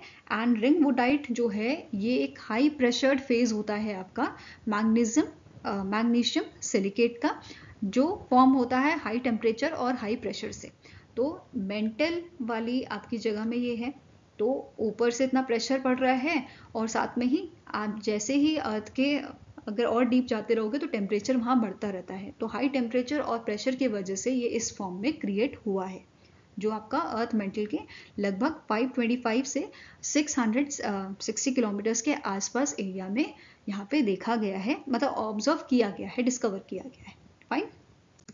नेक्स्ट क्वेश्चन है, recently in November Indian government has released the second tranche of $1 million to United Nations Relief and Works Agency for Palestine Refugee in the Northeast। तो Palestine refugees के लिए help provide करने के लिए Indian government ने जो है अभी सेकेंड ट्रेंच दिया है। वैसे तो टोटल अगर कमिटमेंट की मैं बात करूं 2024-25 के लिए इंडियन गवर्नमेंट ने बोला था कि हम जो है $5 मिलियन यहाँ पे देंगे। इस 2024-25 के दौरान हम $5 मिलियन यहाँ पे प्रोवाइड करेंगे, फंडिंग देंगे। और अभी हमने जो है इस कमिटमेंट को पूरा किया है बाय प्रोवाइडिंग दी $2.5 मिलियन। आधे हमने पहले दिए थे, आधे अभी हमने यहाँ पे फंडिंग प्रोवाइड कर दी है पैलेस्टीन रिफ्यूजीज को हेल्प करने के लिए। इसके साथ जो दवाइयाँ हैं या कुछ और हेल्प जो है वो भी इंडिया वहाँ पे प्रोवाइड कर रहा है। ओके, नाउ UNRWA की बात करें, इस ऑर्गेनाइजेशन के कमिश्नर जनरल आपके करेंटली हैं फिलिपे लजारिनी। हेडक्वार्टर्स का लोकेटेड आपका अमान जॉर्डन में and it established in the year 1949। इसके साथ एक एडिशनल न्यूज़ यहाँ पे एडिशनल चीज़ आप नोट कर लो कि 15 नवंबर को पैलेस्टीन का इंडिपेंडेंस डे होता है और 1988 में इनको इंडिपेंडेंस मिली थी। ओके, नाउ नेक्स्ट क्वेश्चन है, the kho-kho federation of India unveiled the logo and tagline the world goes kho for kho-kho world cup 2025। Who is the current president of kho-kho federation of India. तो आप सभी को पता होगा कि जो खो खो वर्ल्ड कप है, जिस इसका इनॉग्रल एडिशन है वो इंडिया होस्ट कर रहा है 2025 में। ठीक है, कब होगा? जनवरी के मंथ में आपका होगा। फाइन, 13 से 19 जनवरी को ये आपका होगा। फाइन, अब क्वेश्चन यहाँ पे क्या है कि प्रेसिडेंट कौन है kho kho federation of India के? तो इनका नाम है सुधांशु मित्तल। क्या नाम है इनका? सुधांशु मित्तल। और जो टूर्नामेंट है ये आपका कहाँ पे होगा? न्यू दिल्ली में ये आपका होगा, जिसमें 16 मेंस एंड विमेंस टीम जो है वो इसमें शामिल होंगी फ्रॉम द 24 कंट्रीज। फाइन, और यहाँ पे एक और चीज बोला गया है, जो टूर्नामेंट है it will introduce a new rules including concept of wazir design to make the game more spectator friendly and engaging. Fine. Next is India's first Mars and Moon analog mission has been launched in Dash to simulate life in an interplanetary habitat by the ISRO, that is Indian Space Research Organization। तो कहाँ पे ये आपका mission जो है वो launch किया गया था? इट वॉज लॉन्च इन दी लेह लद्दाख। लेह लद्दाख में इसको जो है लॉन्च किया गया था। एंड जो ये मिशन है ये आपका कोलैबोरेशन है इसरो का AAK space studio private limited with the university of Ladakh, IIT Bombay, Ladakh autonomous hill development council, इन सब का ये आपका कोलैबोरेटिव मिशन था, जिस मिशन में कॉम्पैक्ट इनफ्लेटेबल हैबिटेट जो है जिसका नाम HAB-1 रखा गया है, इसको वहाँ पे आपका जो है लॉन्च किया गया है, जिसके अंदर फैसिलिटीज आपकी प्रोवाइड की गई हैं, जैसे hydroponics farm, kitchen, sanitation system, ये सब यहाँ पे प्रोवाइड किया गया है, जो भी एसेंशियल चीजें होती हैं। फाइन, अब ये आपका यहाँ पे बात कर लेते हैं इसरो की। इसरो के आपके करंट चेयरमैन कौन है? इनका नाम है S सोमनाथन। हेडक्वार्टर लोकेटेड आपका बेंगलुरु कर्नाटका में और इसे 1969 में स्टैब्लिश किया गया था। ओके, नाउ नेक्स्ट है, ये भी आपकी इंपॉर्टेंट रिपोर्ट है। इस रिपोर्ट के अकॉर्डिंग जो आपकी वर्ल्ड लाइन रिपोर्ट है जिसका नाम है India digital payment report for first half of 2024, the UPI transaction grew 52% to $1 billion in a first half of 2024। तो वर्ल्ड लाइन की ये रिपोर्ट है जिसमें बोला गया है कि इंडिया के मतलब फाइनेंशियल ईयर 2024 में जो फर्स्ट हाफ था इसमें इंडिया की जो UPI ट्रांजैक्शन है वो बढ़ी है 52% से, विच इज योर 78.97 बिलियन। ठीक है, अगर इसको हम कंपेयर करें 2023 से, तो 2023 के फर्स्ट हाफ में 51.9 बिलियन की ट्रांजैक्शंस थी। अब 52% का यहाँ पे इंक्रीज होके 78.97 बिलियन ये ट्रांजैक्शन हो गई है आपके फर्स्ट हाफ ऑफ 2024 में। फाइन, और यहाँ पे क्या चीज मेंशन की गई है कि मर्चेंट टू जो पर्सन टू मर्चेंट ट्रांजैक्शन है ये पर्टिकुलरली आपकी बड़ी है 40% से इसमें ग्रोथ देखने को मिली है, ठीक है, विच इज लीड टू पहले ये आपका 2023 में 83.16 ट्रिलियन था, अभी ये 116.63 ट्रिलियन हो गया है फर्स्ट हाफ ऑफ 2024 में। क्लियर है। नेक्स्ट आपका जो पॉइंट है increase in a deployment of point of sale. तो पॉइंट ऑफ सेल की अगर बात करें तो यहाँ पे भी हमें 17% का इंक्रीज देखने को मिला है विच इज 8.96 मिलियन का। और कौन से बैंक्स यहाँ पे आपको जो है ऐसे मिलेंगे जो टॉप पॉइंट ऑफ सेल जिन्होंने दिखाया है, जिन्होंने शो किया है। तो आपका पहले नंबर पे आ जाता है Axis bank, then ICICI bank, HDFC bank, SBI, RBL bank, then Bandhan bank, Kotak Mahindra bank, yes bank and Canara bank. तो इन सारे बैंकों ने जो है टॉप पॉइंट ऑफ सेल हमें शो किया है और collectively they all are accounted for 95% of point of sale terminal, ठीक है। नेक्स्ट आपकी बात करेंगे UPI क्विक रिस्पॉन्स की, इसमें भी हमें ग्रोथ देखने को मिला है 39% का, विच इज अगर हम कंपेयर करें 2023 से तो 244.23 मिलियन ये आपका था जनवरी 2023 में, और अगर एज ऑफ जून हम बात करें 2024 की तो ये आपका हो गया है 340 मिलियन, ठीक है। नेक्स्ट जो आपका पॉइंट है ये इंपॉर्टेंट है, यहाँ पे टॉप UPI प्लेयर्स आपको बताए गए हैं एज ऑफ जून 2024। तो इनका नाम आपको याद रखना है फोन पे, गूगल पे एंड पेटीएम, ठीक है। नेक्स्ट आता है कार्ड्स इन सर्कुलेशन। तो आप सभी को पता है credit card, debit card, prepaid cards हम सभी यूज करते हैं, तो इसमें भी हमें ग्रोथ देखने को मिली है, मतलब कि बहुत सारे लोगों ने जो है इन कार्ड्स को इशू करवाया है और ये हमें शो करता है 11% की ग्रोथ, ठीक है।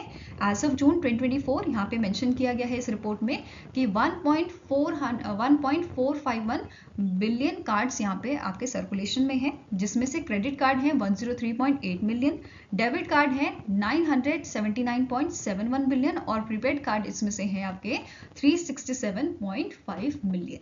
तो ये आपको चीजें याद रखनी है।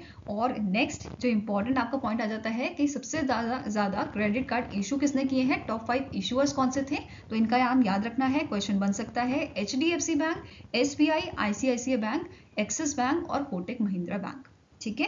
वहीं पे डेबिट कार्ड किसने सबसे ज्यादा इशू किए हैं, तो SBI card, SBI, bank of Baroda, Canara bank, union bank of India and HDFC bank.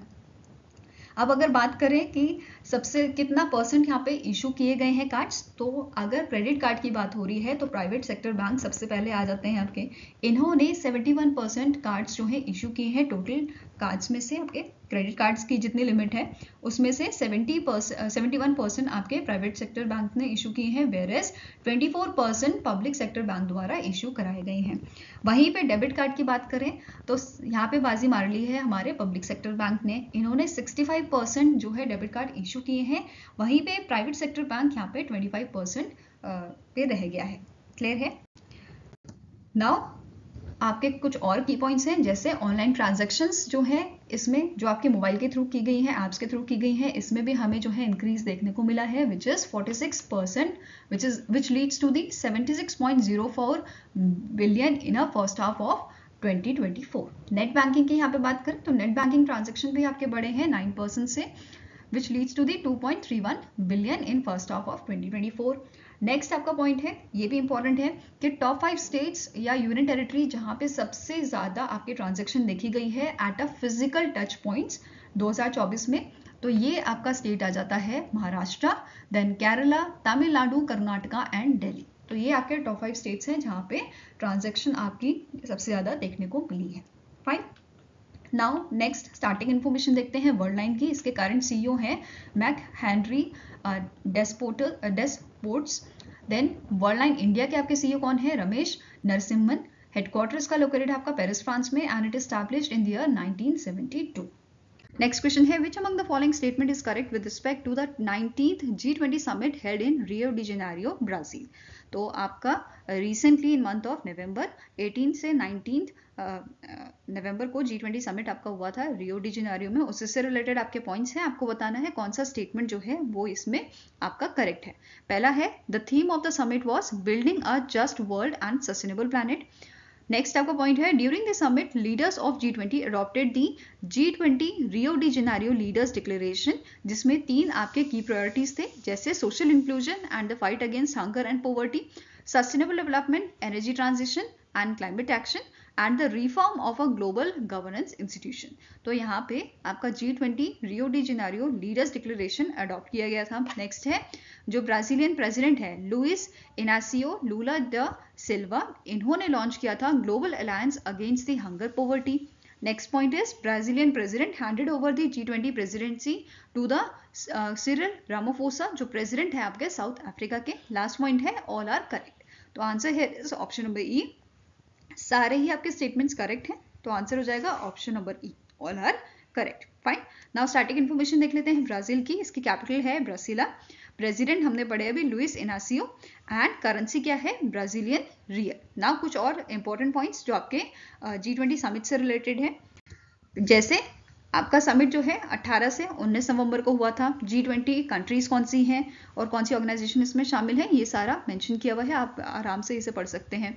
Venue क्या था आपका G20 समिट का, 19th एडिशन का रियो डी जेनेरियो था, ब्राजील इसका होस्ट था। ठीक है, नेक्स्ट पॉइंट है प्रेसिडेंट ऑफ ब्राजील ने जो है लॉन्च किया है global alliance against hunger poverty. इसके अंदर आपके कुछ इंपॉर्टेंट पॉइंट्स हैं, जैसे इसका की टारगेट है कि हमें हंगर और पॉवर्टी को हटाना है 2030 तक, and to reduce inequalities and to contribute to a foster global partnership award toward sustainable development. Next point है हमारा एम है कि हम जो है लो और लोअर मिडिल इनकम कंट्रीज जो हैं इनको कैश ट्रांसफर प्रोग्राम के माध्यम से 500 मिलियन पीपल की यहाँ पे हेल्प करें। ठीक है, जो बेसिकली आपके सफर कर रहे हैं हंगर एंड पॉवर्टी से, और ये काम हमें करना है 2030 तक, तो ये टारगेट रखा हुआ है। दूसरा आपका यहाँ पे पॉइंट क्या कह रहा है कि इस ग्लोबल अलायंस का एम क्या है कि हमें एक्सपैंड करना है high quality school meals into an additional 150 million children in a country जहाँ पे हाई चाइल्ड हंगर रेट आपके अभी है। ठीक है, जहाँ पे hunger problem basically child hunger problems जो है वो ज़्यादा है, वहाँ पे ये बात कर रहे हैं हाई क्वालिटी स्कूल मील्स की, कि हमें high quality school meals provide करना है 150 मिलियन चिल्ड्रंस को। क्लियर है। नेक्स्ट पॉइंट आपका क्या बोल रहा है कि on a sideline of G20 summit India, Brazil और साउथ अफ्रीका ने अग्री किया है कि ये यूज करेंगे digital public infrastructure and AI for their governance. ठीक है, तो ये चीज ध्यान में रखनी है। इन तीनों ट्रोइका जो बेसिकली 3 कंट्री है, इनके लिए ट्रोइका नाम यहाँ पे यूज किया है कि इन ट्रोइका ने ये अग्री किया है कि ये डिजिटल पब्लिक इंफ्रास्ट्रक्चर और AI गवर्नेंस यहाँ पे AI यूज करेंगे अपने गवर्नेंस के लिए। ओके, नेक्स्ट पॉइंट क्या है, पीएम मोदी जी ने एड्रेस किया था G20 सेशन को on a social inclusion and fight against hunger and poverty. इसमें उन्होंने मेंशन किया था कि इंडिया ने 10 सालों में, लास्ट 10 ईयर्स में जो पॉवर्टी है, पॉवर्टी से बहुत सारे लोगों को निकाला है। बेसिकली इन्होंने 250 मिलियन पीपल को अपलिफ्ट किया है फ्रॉम द पॉवर्टी, तो ये चीज़ इन्होंने मेंशन की थी। साथ में ही इन्होंने जो हमारी फ्री राशन जो यहाँ पे प्रोवाइड करते हैं, ठीक है, उसके बारे में मेंशन किया था कि we are distributing free food grains to over 800 million peoples in our country. Next point आपका है प्राइम मिनिस्टर ऑफ इटली, जिनका नाम है जॉर्जिया मेलोनी, एंड जो पीएम मोदी हैं, इन दोनों ने मिलकर लॉन्च किया है, अनवील किया है Italy India joint strategic action plan 2025-2029 का। ठीक है, जिसके तहत इंडिया और इटली जो है कोलैबोरेट करेंगे डिफेंस, ट्रेड, एनर्जी और स्पेस जैसे सेक्टर्स में। क्लियर है।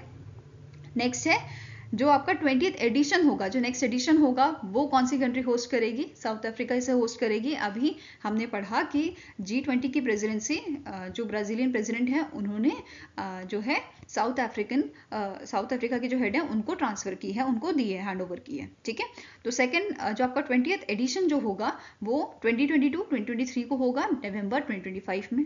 ठीक है, कहाँ पे होगा, जोहान्सबर्ग साउथ अफ्रीका में।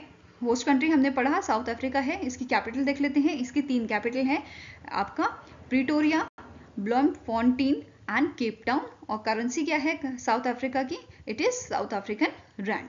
क्लियर है। Now next question is, name the bank that has received the RBI's approval to enter into a insurance sector through a joint venture with a Generali Group। तो इनमें से कौन सा bank है जिसको approval दिया गया है आरबीआई ने बेसिकली अप्रूवल दिया है इसको किस चीज के लिए, इंश्योरेंस सेक्टर में एंटर होने के लिए, विद अ जॉइंट वेंचर और विद अ जनरली ग्रुप। तो it is central bank of India. कौन सा आपका बैंक है? It is central bank of India, जिसके करंट एमडी एंड सीईओ कौन है? इनका नाम है एमवी राव। हेडक्वार्टर लोकेटेड आपका मुंबई महाराष्ट्र में, and its tagline is central to you since 1911। और इसे स्टैब्लिश भी कब किया गया था? 1911 में से स्टैब्लिश किया गया था। साथ में एक और चीज नोट कर लीजिए, जो जर्नली ग्रुप है ये आपका Italian insurance and asset management company है। जैसे आपने नाम सुना होगा फ्यूचर जनरली का, राइट? तो यहाँ पे जॉइंट वेंचर इन्हीं के साथ होना है सेंट्रल बैंक ऑफ इंडिया का। ओके, नेक्स्ट क्वेश्चन है, recently in October union cabinet has approved to provide the status of classical language to Marathi, Pali, Prakrit, असमी और Bengali languages, which with this we have total of dash classical language. तो initially हमारे पास जो है आपकी 5 classical language थी, 6 classical languages थी। अब यहाँ पे 5 और को स्टेटस दे दिया गया है क्लासिकल लैंग्वेज का। तो now we have 11 classical languages. ठीक है, पहले वाली कौन सी क्लासिकल लैंग्वेजेस थी?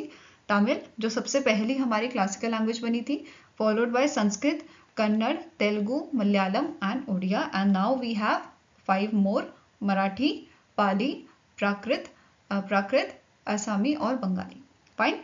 नेक्स्ट आपका क्वेश्चन है, doctor Jacqueline Hughes has taken over as a Secretary General of World Agriculture Forum. Where is the headquarter of World Agriculture Forum located? तो recently Jacqueline hog जो है इनको सेक्रेटरी जनरल आपका appoint किया गया है वर्ल्ड एग्रीकल्चर फोरम का, जिसका हेडक्वार्टर आपका रोम इटली में लोकेटेड है। Answer here is option number D.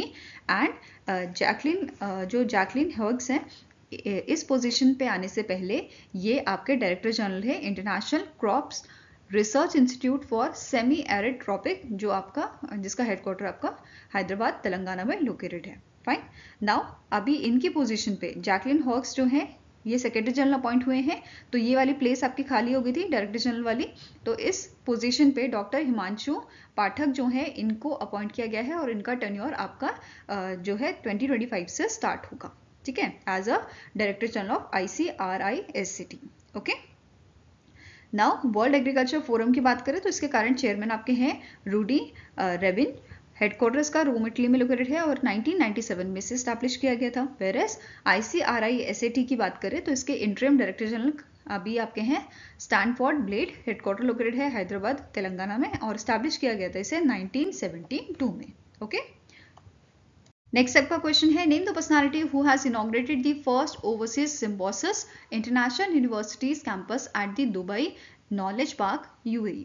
तो इनमें से कौन से शख्स हैं, कौन सी पर्सनालिटी है जिनके द्वारा इसको इनॉग्रेट किया गया था? It was inaugurated by the our ministry of external affairs S.J. Shankar ji. ठीक है, answer here is option number C.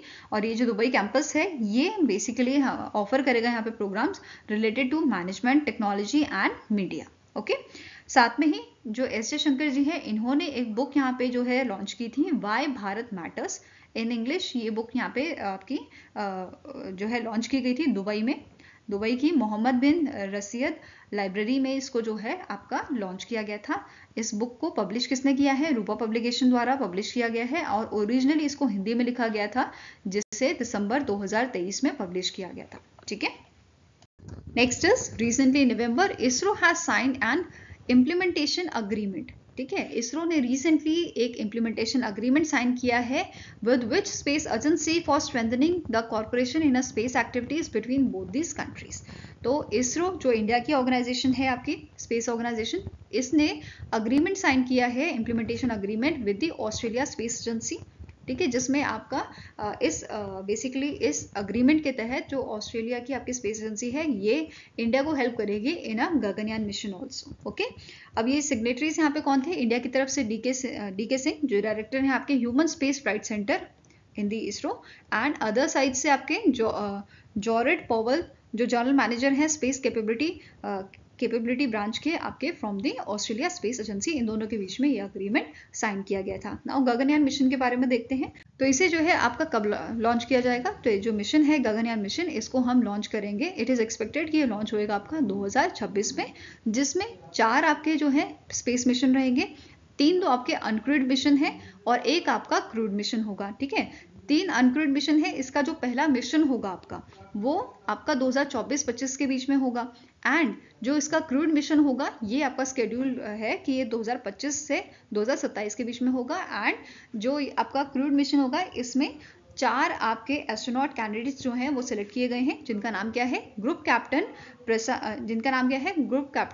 Prashant Balakrishnan Nair, next है Ajit Krishnan, and then next आ जाते हैं आपके Angad Pratap, whereas last is your wing commander Shubhanshu Shukla, जिनको यहाँ पे सिलेक्ट किया गया है इस मिशन के लिए। फाइन। Now next question है, name the organization that has partnered with NTPC Limited to form a 50-50 joint venture company through their green energy subsidiaries। तो recently NTPC ने पार्टनरशिप की है ONGC के साथ, oil and natural gas corporation के साथ ये इन्होंने पार्टनरशिप की है। किस चीज के लिए? 50-50 जॉइंट वेंचर करने के लिए through their green energy subsidies, जो आपकी हैं NTPC green energy limited and ONGC green energy limited, और इन दोनों का आपका जो है कोलैबोरेशन हुआ है, जॉइंट वेंचर हुआ है, which is ONGC NTPC green private limited, जो इनकॉर्पोरेट हुआ था 18 नवंबर 2024 को, जिसका मेन एम क्या है? प्रमोट करना रिन्यूएबल एनर्जी और न्यू एनर्जीज जो हैं उनको प्रमोट करने का काम ये कर रही है। ओके, नाउ स्टैटिक इन्फॉर्मेशन देखते हैं। एनटीपीसी के करंट सीएमडी हैं Gurdeep Singh. It is founded in the year 1975 and headquarter आपका न्यू दिल्ली में लोकेटेड है। Whereas NTPC green energy limited की बात करें तो इसके आपके सीईओ हैं राजीव गुप्ता। ओएनजीसी पे आते हैं, इसके चेयरमैन एंड सीईओ हैं अरुण कुमार सिंह। हेडक्वार्टर लोकेटेड आपका न्यू दिल्ली में and it is established in the year 1956। और आपको ध्यान में रखना है ये दोनों ही कंपनी आपकी महारत्ना कंपनीज हैं। एक आती है आपकी एनटीपीसी जो है ये आपकी महारत्ना कंपनी है under the ministry of power, and दूसरी आपकी ओएनजीसी जो है ये आती है under the ministry of petroleum and natural gas, और दोनों को ही महारत्ना स्टेटस दिया गया था 2010 में। ठीक है, ये ध्यान में रखना है, महारत्ना स्टेटस जो है 2010 में दिया गया था ओएनजीसी और एनटीपीसी दोनों को ही। Now next आपको क्वेश्चन है, which short film has qualified for the 2025 Oscar in a live action short film category। तो इस कैटेगरी में इनमें से कौन सी आपकी शॉर्ट फिल्म है जिसे नॉमिनेट किया गया है ऑस्कर 2025 के लिए in a live action short film category? It is your sunflowers were the first one to know. Sunflowers were the first one to know, ये जो आपकी शॉर्ट मूवी है ये एक कन्नड़ शॉर्ट फिल्म है जिसे प्रोड्यूस किया है film and television institute of India ने, FTII द्वारा इसको प्रोड्यूस किया गया है, and it is directed by the Chidananda S Naik. Okay, अब यहाँ पे जो ऑस्कर की सेरेमनी होगी ये कहाँ पे होगी? लॉस एंजलिस में 2 मार्च 2025 को, एंड कौन सा एडिशन ये आपका होगा? ऑस्कर अवार्ड्स का या अकेडमी अवार्ड्स का 97th एडिशन। फाइन। अब जो ये मूवी है आपकी, ये जो शॉर्ट फिल्म है sunflowers were the first one to know, इसे ऑलरेडी 2 अवार्ड्स दिए जा चुके हैं, कांस फिल्म फेस्टिवल लास्ट Cinef selection 2024 and Bengaluru international short film festival. Okay, I hope guys आपको ये वीडियो पसंद आया हो। पसंद आया तो लाइक एंड शेयर जरूर कीजिएगा, और हमारे साथ जुड़ने के लिए हमारे चैनल को सब्सक्राइब कीजिएगा। अगर आपके कुछ सजेशन है तो आप हमें मेल कर सकते हो benchmarkstudy007@gmail.com पे, या फिर आप हमें जो है कमेंट सेक्शन में भी अपने सजेशंस दे सकते हैं। सो मिलेंगे ऐसे ही नेक्स्ट वीडियो के साथ। Till then take care, have a nice day and all the best for your preparations.